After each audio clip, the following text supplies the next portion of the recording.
السلام علیکم ورحمۃ اللہ وبرکاتہ۔ اعوذ باللہ من الشیطان الرجیم، میں پناہ مانگتا ہوں اللہ کی شیطان رجم کی وجہ سے۔ بسم اللہ الرحمن الرحیم، اللہ کے نام کے ساتھ جو نہایت مہربان رحم کرنے والا ہے۔ آج کا موضوع ہے قرآن کیا کہتا ہے آلیہ اور اللہ کے بارے میں۔ یہ جو لفظ آلیہ ہے یہ جمع ہے الہ کی، جمع ہے الہ کی، اور الہ کے معنی اردو میں خدا کہا جاتا ہے یا فارسی میں خدا کہا جاتا ہے۔ یہ اس کا اردو ترجمہ ہے، انگلش میں GOD، گاڈ اسمال جی سے الہ، اور اس کا جو جمع ہے الہ کا، گاڈس بہت سارے خدا، وہ ہے آلیہ۔ اور اللہ آپ سب جانتے ہیں اللہ کے معنی گاڈ، کیپٹل GOD، گاڈ یا خدا۔ لینگویجز میں، مختلف لینگویج میں اس کو جب اللہ کے بارے میں بات ہوتی ہے، اس کے ہر لینگویج میں اس کا ایک سینونیم لفظ ہے، لیکن جو لفظ آلیہ ہے، اور جو کون ہے وہ آلیہ، جو خدا کی جیسی صلاحیت تو نہیں کہوں گا میں، جو اللہ تعالیٰ کا، جو اگر آپ یہ معلوم کرنا چاہیں اللہ کے کیا معنی، اللہ لفظ کے معنی یہ ہیں کہ انسان کے ذہن اور جذبات پہ کنٹرول کرنا، یا پوری کائنات کے مالک کو، کائنات جتنی بھی ہے اس پہ پورا کنٹرول، یہ اس کے لفظی معنی سمجھے جاتے ہیں اللہ کے۔ اسی طریقے سے وہ خدا انسان کی سوچوں کو یا اس کے جذبات کو اگر وہ کنٹرول کر رہے ہیں تو وہ خدا بن جاتے ہیں یا خدا کہلاتے ہیں لینگویجز میں۔ اور قرآن مجید میں ان کا ذکر ہے، اور وہ کیسے، اور یہ ہم ٹاپک دیکھیں گے۔ سب سے پہلے تو یہ سمجھیے آپ کہ ہماری جو شخصیت ہے، انسان جو ہے وہ تین چیزوں سے بنا ہوا ہے۔ ایک تو اس کا جسم ہے، اور ایک اس کی نفسیات ہے، اور ایک اللہ کی آیت کی روح۔ ہر انسان کے اندر اللہ کی آیات کی جو روح ہے وہ امر ربی ہے، اللہ کے حکم سے ہم زندہ ہیں، اور امر ہے وہ اللہ کا، اسے ہم کہیں گے روح۔ اور دوسری جو نفسیات ہے، ہر مرد اور عورت کی ایک بیسک نفسیات، عورت کا ہونے کا ایک باڈیلی جو فرق ہے اور مرد کا جو فرق ہے وہ تو اپنی جگہ ہے، لیکن نفسیاتی طور پہ ہم انسان کے حیثیت سے جب ایک جنرل بات کریں گے تو وہ ایک نفسیات میں دو چیزیں آ جاتی ہیں۔ ایک ہوتی ہے عقل، جس کو اردو میں وژڈم یا دانائی کہتے ہیں، انگلش میں وژڈم، اردو میں دانائی، اور عربی میں حکمت بھی کہا جاتا ہے۔ اور دوسرا ہوتے ہیں جذبات۔ عقل اور جذبات کا ایک میل ہے آپس میں، ان کا ایک مل جل کے وہ انسان زندگی گزار رہا ہوتا ہے۔ کیا اس کے جذبات ہیں، کیا وہ چاہتا ہے، کیا اس کی فیلنگز ہیں، ایموشنز، اور اس کو عقل اس کو بتاتی ہے کہ یہ صحیح ہے، یہ غلط ہے، جو بھی اس کی عقل ہے وہ وژڈم کہلاتی ہے۔ تو آپ دیکھیں جذباتی طور پہ مرد ہو یا عورتوں میں زیادہ جذبات ہوتے ہیں، لیکن بیسکلی جذبات جنرلی ایک تو ہوتے ہیں محبت، ایک جذبہ ہے، انتقام بھی ایک جذبہ ہے، نفرتیں بھی ایک جذبہ ہے، حسد کرنا بھی ایک جذبہ ہے، خوشی اور غم، تکالیف کو رونا، ہنسنا اور خوف، یہ سارے جذباتی باتیں ہیں انسان کے اندر ہوتی ہیں۔ یہ مختلف سچویشن میں آتا ہے تو یہ اس کو ساتھ اس کو یہ محسوس ہوتی ہیں۔ تو یہ جذبات جو ہیں ان کا کنٹرول کون کر رہا ہے؟ وہ عقل کر رہی ہے، وہ ہے دانائی یا وژڈم یا انٹیلیجنس۔ یہ دونوں چیزیں نفسیات کے اندر ہیں، اور ہمیں یہ معلوم نہیں ہے، یا کچھ حد تک تو ہمیں معلوم ہوتا ہے اپنے گھر سے، ماں باپ سے، کچھ ہم فطری طور پہ بنائے گئے ہیں، کچھ ہماری پروگرامنگ ہو جاتی ہے، یا ہمیں ایسا بتا دیا جاتا ہے، تو ہم اپنے جذبات کو اور عقل کو جو مناسب صحیح سمجھتے ہیں اس کے مطابق زندگی گزار رہے ہوتے ہیں۔ بیسکلی فنڈامنٹلی بنیادی طور پہ جذبات جو ہیں انسان کے، اب یہاں میں صحیح اور غلط جذبات کی بھی بات نہیں کر رہا، جو بھی جذبات کسی کے آدمی کے اندر ڈیولپ ہو رہے ہیں، تو وہ اگر ڈومینیٹ کرنے لگیں آپ کی عقل پر تو پھر وہ آپ کی جو عقل ہے وہ جذبات کے خاطر، اس جذبے کے خاطر وہ کام کرتی ہے. فرض پر مجھے چوری کرنی ہے، ایک میرے کو لگ رہا ہے یہ فلانا بینک میں اتنا روپیہ ہے، یہ میرے پاس آ جائے. اب یہ جذبہ ہے کہ میرے پاس آ جائے. تو یہ جو جذبہ مجھے ہو رہا ہے، تو اس کے لیے میں عقل کو استعمال کروں گا کہ کسی طریقے سے کسی کو پتہ نہ چلے یہ پلاننگ کروں اور پیسے چرا لوں. تو جو جذبہ ہے، جذبہ نے مجھے چوری پہ آمادہ کیا، عقل نے میرے پھر اس طرح کام کیا اور جا کے چوری کر لی. اور عقل اگر ڈومینیٹ کر رہی ہے جذبے، تو عقل کہے گا کہ نہیں، یہ چیز صحیح نہیں ہے، تمہارے پیسے جو تمہیں ملیں اسی کے مطابق تمہیں زندگی گزارنی. تو وہ عقل اس کو ڈائریکٹ کرتی ہے. تو بعض دفعہ جب جذباتی طور پہ جذبہ جب حاوی ہو جاتا ہے آدمی پر، عورت ہو یا مرد، تو پھر وہ غلط یا اچھا کام کرتا ہے. پھر عقل اس کی وہی کام اس کی تابع ہو جاتی ہے. ہمیں عقل کو جذباتوں کو تابع رکھنا ہے اور الٹا نہیں ہے. مگر نارملی جب ہم کسی چیز میں ملوث ہو جاتے ہیں، وہ ہے ہمارے جذبات. تو آپ کو یہ دیکھیے گا جب ہم لیکچر دیکھیں گے، پڑھیں گے آگے، تو یہ چیز سامنے آئے گی. اچھا، دوسری چیز یہ کہ ایک آئیڈل جسے کہتے ہیں، آئیڈل IDOL، بت جسے کہتے ہیں بت. یہ عربی کا لفظ ہے وطن، واو سے نون، وطن، جس کے معنی ہیں بت. اور یہ وہ بت ہیں، مطلب ایک تو یہ تو فزیکل بت ہو، یا آپ کے دماغ میں بت بنا لیں آپ کسی کا، اور اس کے مطابق اس کے بارے میں کوئی ایک آپ اپنے دماغ سے اس کے بارے میں ایک فیلنگ بنا لیں کہ یہ ایسا شخص ہے، یہ ایسی چیز ہے، اس سے مجھے یہ فائدہ ہوگا. تو یہ جو آپ نے بنایا بت، یہ وثن اس کو وہ کہتے ہیں. اور اوثان اس کی جمع ہے، بہت سارے بت. اسی طرح تماثیل، امیج، ڈرامہ جسے کہتے ہیں، ڈرامے دیکھتے ہیں آپ، تماثیل ایک ٹی وی پہ آتا ہے نا، ڈرامے آ رہے ہیں، تماثیل.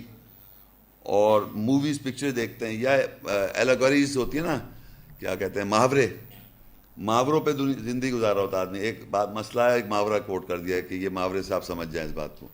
تماثیل جو ہے وہ اس طرح کی سچویشن سے ریلیٹ کر دینا ایک بات کو. یہ قرآن مجید میں ورڈز یا لفظ آئے ہیں بت کے شکل کے، ان کو بت پرستی جسے کہا جا رہا ہے. اور دوسرا ہے صنم، صنم اس کی جمع اسنام. یہ بھی ایک بت ہوتا ہے، مگر محبت اس میں جذبہ جو ہے، محبت کا جذبہ انوالو ہے. تو یہ جو بت ہیں، یعنی صنم کا بت، محبت کا بت کہلائے گا. اور اوثان، وثن، مختلف قسم کے جو بت ہوں گے وہ اوثان کہلاتے ہیں عربی میں. اور تماثیل بھی ایک طرح سے بت ہے جو اس کے آپ، یہ تینوں ورڈ قرآن مجید میں بت کے طور، جب بت کی ذکر آتا ہے قرآن مجید، وہ اس طرح بیان کیا جاتا ہے. لیکن میں آپ کو یہ ضروری بتانا سمجھتا ہوں کہ جیسے فرض کریے یہ ایک چیز ہے، ڈائمنڈ ہے یہ، یا کوئی بھی چیز ہے، اس سے میرا تعلق ہو نہیں سکتا جب تک کہ مجھے پروگرامنگ نہیں کی جائے، مجھے بتایا نہ جائے کہ اس کو پہننے سے، یا اس کے آگے سجدہ کرنے سے، یا اس کو پیار کرنے سے یہ فائدے ہوں گے. تو بیسیکلی جو بت پرستی ہے وہ انسان کے اندر، کوئی انسان کسی کو بتاتا ہے یا جذبہ دلاتا ہے یا اس کے جذبات اس سے کریٹ کر دیتا ہے، تو آدمی بت پرستی کرتا ہے. یعنی ہندوستان میں اگر بت پرستی ہو رہی ہے، فزیکل بت جو ہندوستان میں آپ دیکھ رہے ہیں، مختلف شکلوں کے بت بنے ہوئے ہیں. ایسے وہ دیکھتے ہیں نا انڈین پکچر میں، ایک مورتی بیٹھی ہوئی ہے اور اس کے سب دیکھتے ہیں آپ ٹی وی پہ. وہ کچھ نہیں کہہ رہی، وہ تو ایک پتھر سے کسی نے تراش کے بنا دیا. ان کے لوگ، ان کے مولوی لوگ حضرات، یا ان کے کلچر میں بتایا جا رہا ہے، ان کے مذہب میں بتایا جا رہا ہے کہ یہ جو ہے نا، یہ دیوی جو ہے، یہ فلانی چیز جو ہے، اس سے آپ کو یہ فائدہ ہے، اس کو آپ کو اس سے کریں گے تو یہ ہو جائے گا. تو وہ ایک تعلق کریٹ کر دیتے ہیں آپ کا اس بت کے ساتھ، وہ پتھر کی مورت جو بھی ہے. وہ جو ایک تعلق کریٹ کیا ہے کسی کے کہنے کی وجہ سے، آپ نے یہ جذبہ کر لیا کہ اس سے ایسا، اس طرح ہونے سے ایسا ہو جائے گا. تو وہ جو ایک تعلق کریٹ ہوا، اس کی وجہ سے آپ اس کو پوجنے لگتے ہیں. اگر وہ تعلق ہٹ جائے گا تو اس بت کی کوئی اہمیت نہیں رہے گی. فزیکل جتنے بت ہیں دنیا میں، جتنے بھی دنیا میں مختلف مذاہب میں، مختلف علاقوں میں، فزیکل جتنے بھی بت ہیں، وہ کسی نہ کسی کی ایجوکیشن سے کوئی جذبہ کریٹ کر رہا ہے، ایک جذبہ تعلق کرا رہا ہے انسان کا ان سے، تاکہ آپ ان سے منسلک ہو جائیں. تو یہ بت پرستی اس طرح ہوتی ہے. اب ہم یہ دیکھیں گے قرآن مجید میں جتنے بھی میں نے آپ سے بتایا یہ تماثیل، وثن اور صنم، یہ لفظ استعمال ہوئے ہیں، اور ان کو ہمارے فیلنگز میں ایموشنز جو ہوتے ہیں، جذبات جو ہوتے ہیں ہمارے اندر، ایموشنز اور جذبات کی وجہ سے ہم ان سے بت پرستی کرنے لگتے ہیں. وہ جذبہ ضرور انوالو ہونا چاہیے.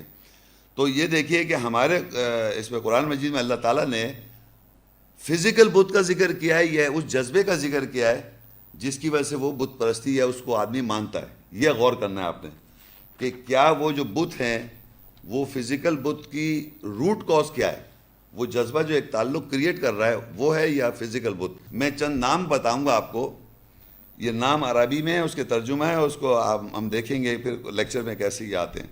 دیکھیے سورہ نور 71 سورت اس کی 23 آیت، ودا، یہ عربی کا لفظ ہے، اس کے معنی اردو میں دوستی یا محبت، فرینڈشپ یا لو. اللات، سورہ نجم 53-19 آیت میں اللات، اس کے معنی کاش، کاش اس کے معنی کاش ہے. النجم سورہ 53-20 آیت، منا یعنی منتیں یا تمنا. النجم سورہ 53-20 آیت، العزہ عزت، آنر. الفرقان 25-43 آیت، ہوا خواہش، ڈیزائر. نوح 71 آیت 23، یغوس مدد چاہنا.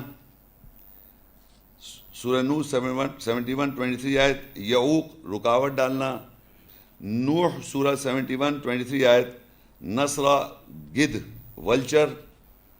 سورہ نوح 71-23 آیت، سوا وقت گھڑی یا آور یا گھنٹہ. الصافات 37-125 آیت، بعلا شوہر کو بھی، شوہر کو سمجھنا یا ہسبینڈ کو امپورٹنس دینا اس حد تک. التوبہ 9-31 آیت، احبار عالم فاضل. التوبہ 9-31 روبان دہشت گرد. شورا 26-29 فرعون. المائدہ 5-116 عیسیٰ اور مریم، عیسیٰ ابن مریم، عیسیٰ السلام اور مریم علیہ السلام کو بھی خدا کا درجہ دیا جاتا ہے. حامیم 41-37 شمس کو والقمر، سورج اور چاند.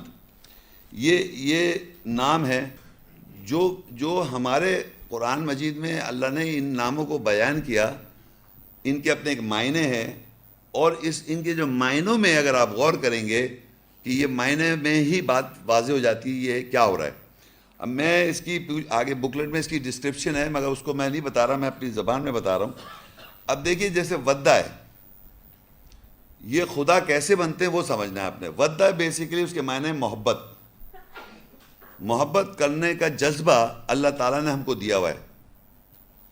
تو محبت کرنے کا جذبہ جب اللہ نے ہمیں دے دیا تو غلط تو ہو نہیں سکتا. وہ اللہ تعالیٰ نے کہا ہے محبت کرو ماں باپ سے، بہن بھائیوں سے، بیوی سے، شوہر بیوی سے کرے، بیوی شوہر سے، بچوں سے.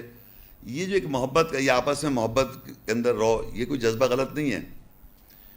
لیکن غلطی کہاں ہوتی ہے؟ جب محبت کے جذبے میں آپ اتنا بڑھ جائیں کہ جو اللہ کا قانون ہے کہ آپ کو اللہ تعالیٰ نے کہا کہ یہ اللہ کا کوئی بھی ابھی قانون میں بتا رہا ہوں، ابھی ایگزامپل، وہ قانون کو آپ اس سے اوپر جا کے اس سے محبت کرنے لگیں تو کیا ہو جائے گا؟ وہ جذبہ جو ہوگا، وہ جذبہ ہٹ کے وہ خدا بن جائے گا.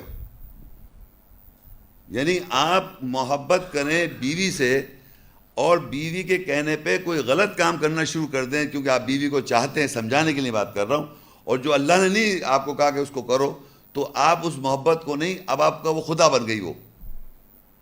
تو یہ محبت کا جذبہ جو ہے وہ لمیٹڈ ہے، اللہ نے ہم کو دے رکھا ہے تاکہ ہم اس جذبے کو کنٹرول کریں عقل سے، جو اللہ نے احکامات بتائیں قرآن میں. آپ اللہ کے بتائے ہوئے احکامات کے مطابق اگر اس جذبے کو نیچے رکھیں گے، صحیح جگہ محبت کریں گے تو وہ محبت رہے گی، وہ جائز ہے. لیکن یہ بڑھ جائے اس حد تک کہ ہر وقت آپ دیکھیں جب آدمی کسی کی محبت میں ملوث ہوتا ہے تو اس کو کچھ پتہ ہی نہیں ہوتا، اس کو جتنی بات سمجھاؤ سمجھ میں نہیں آتی. وہ اس وقت کہتے ہیں کہ آج اس وقت محبت میں یہ گم ہو گیا ہے. اچھا، اسی طرح ملک سے جذبہ، اسی طرح ماں باپ سے جذبہ، ہر قسم کی جذبے الاؤڈ ہیں لیکن اللہ کے احکامات کے نیچے. ہر جو میں بات کروں گا وہ اس میں نیچے رکھنا ہے آپ کو. اللہ کے احکامات سے اگر اوپر ہو جائے گی وہ چیز تو وہ محبت نہیں رہے گی یا وہ جذبہ نہیں رہے گا, وہ خدا بن جائے گا, اور آپ اس کے اندر اس میں ملوث ہو کے پھر غلط کام کریں گے. دوسرا لفظ ہے جیسے منات, تمنا.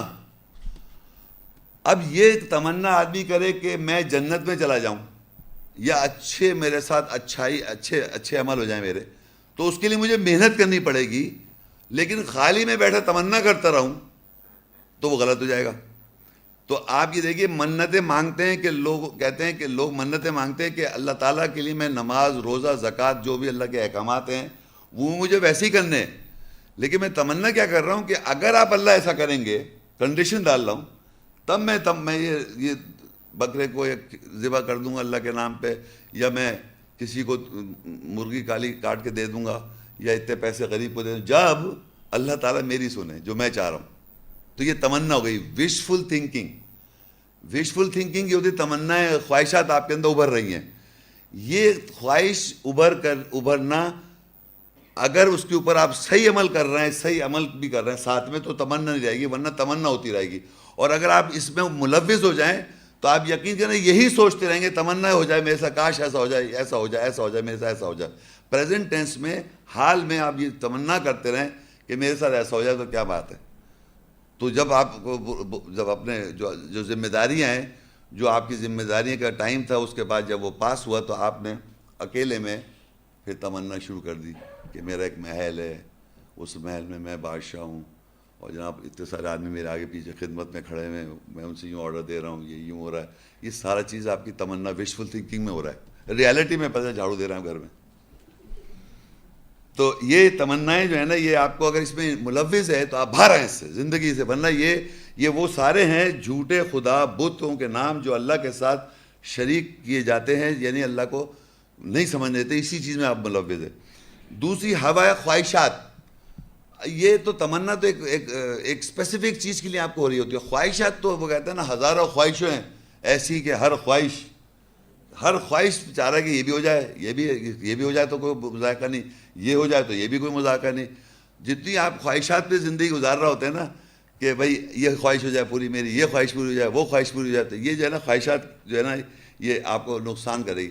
خواہش کرنا, پھر اس کے لیے محنت کرنا, اس کے لیے ایفرٹ ڈالنا, اور اگر نہیں ہوئی پوری تو صبر کرنا, یہ ہے زندگی.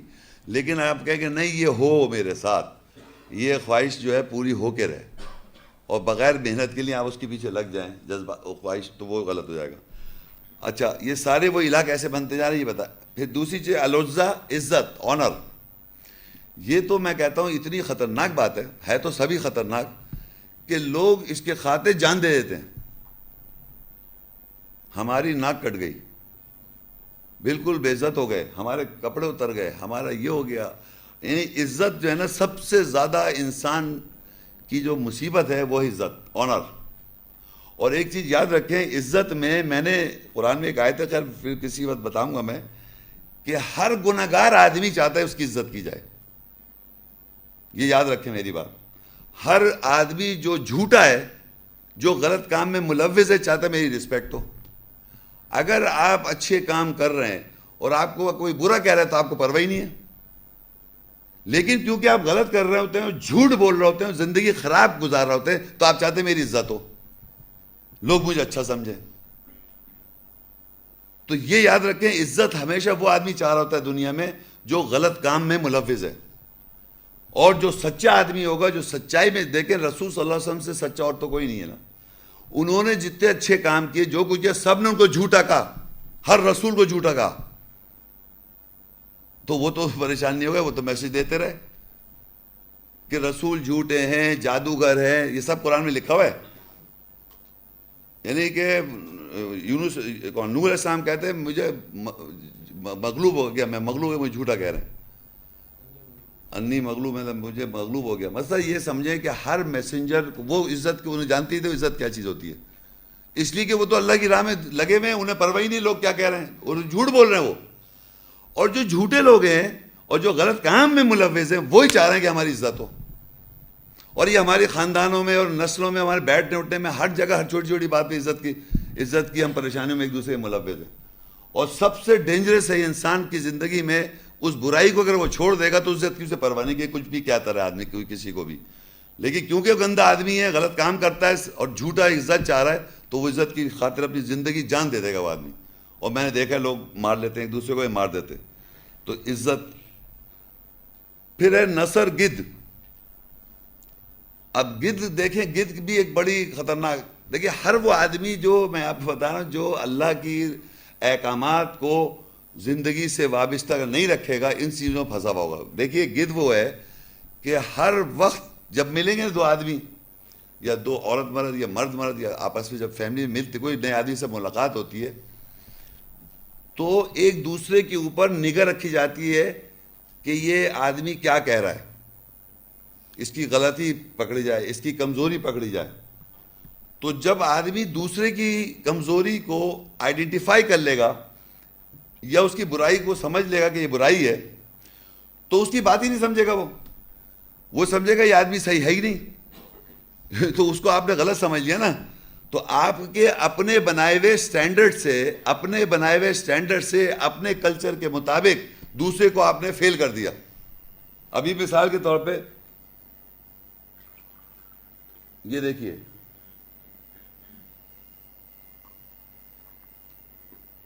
پانی پیا میں نے. اب یہاں پر کچھ ایسے لوگ آئے, انہوں نے دیکھا یہ آدمی کھڑے ہو کے پانی پی رہا ہے, جو رسول اللہ صلی اللہ علیہ وسلم کی سنت نہیں ہے. لہذا انہوں نے اب وہ میں جو بھی بول رہا ہوں سنے گا تھوڑی, کیونکہ اس نے یہ دیکھ لیا کہ اس آدمی نے کھڑے ہو کے پانی پیا ہے, اور اگر الٹا ہاتھ میں پی لیتا یوں کر کے تو اور بھی پکا ہو جاتا میں. تو یہ کیا ہوتا ہے, یہ وہ سٹینڈرڈز ہیں جو انسان کے اپنے ذہن میں بنے ہوئے ہیں اور وہ اسی نگاہ سے دیکھ رہا ہے. داڑھی چھوٹی ہے, پوری نہیں ہے یہاں تک, تو وہ سن ہی نہیں رہا. یہ عورتیں بیٹھی ہوئی ان کے سر پہ دوپٹہ نہیں ہے. تو جب یاد رکھیں آپ نے اپنے سٹینڈرڈ سے دیکھنا ہے اور اس پہ آپ کو پتہ نہیں وہ صحیح ہے غلط, کیونکہ تحقیق تو کی نہیں کسی بات کی. جھوٹی جھوٹی باتیں سن کے جھوٹ سننے کے عادی ہیں اور اس جھوٹ سے دوسرے کو دیکھ رہے ہیں ولچر کی نگاہ سے کہ اسی میں غلطی پکڑ لوں, اس کی میں غلطی پکڑ لوں, اس کی میں غلطی پکڑ لوں. جب آپ یہ غلطی پکڑ رہے ہیں تو آپ خود صحیح نہیں ہو رہے. تو میں بتانا ہی چاہ رہا ہوں کہ ہر آدمی دوسرے آدمی کی غلطیاں نکال رہا ہے اپنے سٹینڈرڈ سے اور دوسرے کو غلط سمجھ رہا ہے, تو وہ خود کچھ نہیں کرے گا, وہ کبھی کچھ سیکھ نہیں سکتا. یہ ولچر کی عادت ہے جو ہمیشہ ہر وقت دوسرے آدمی پہ غلطی دے, اسی میں ملوث ہے اور بڑی جلدی بھائی ہمارے کو تو انہوں نے بڑا گمراہ کر دیا ملاؤں نے, تو ایسا لگ رہا ہے کہ خود بڑی زندگی میں کچھ کام کر رہے ہیں. تو میں کہہ رہا ہوں نا, یہ یاد رکھیں سب سے ڈینجرس باتیں میں بتا رہا ہوں, یہ وہ باتیں جو اللہ کو کبھی, یہ باتیں وہ ہیں جو لکھی ہوئی ہیں, یہ اللہ کو نہ سمجھنے کے لیے ساری باتیں. رکاوٹ ڈالنا یہ ہوتا ہے کہ ایک مسئلہ ہے, میں آپ کے دفتر آیا, میں نے کہا بھائی یہ کام ہے, یہ کہنا کل آئیے گا. فالتو بیٹھے ہوئے ہیں, باتیں ہو رہی, گپے چائے وائے پی, بھائی یہ دیکھیں یہ میرا کام ہے بہت, کہہ لیں کل آئیے گا. رکاوٹ ڈال دی. ایک تو یہ طریقہ ہے کہ کل آئیے, کل جب پہنچے تو کہہ لیں اب تو دفتر بند ہو گیا, پھر پرسوں آئیے گا. اب یہ کنٹینیوس رکاوٹ ڈال رہے ہیں. آپ کا ایک جینوئن کام ہے, آپ کو رکاوٹ ڈال. ایک تو یہ رکاوٹ, ایک آدمی کوئی صحیح کام کر رہا ہے اللہ کی نظر میں, اس کے اندر اڑاس ڈال دی, تو یہ رکاوٹ ڈالنا ہو گیا.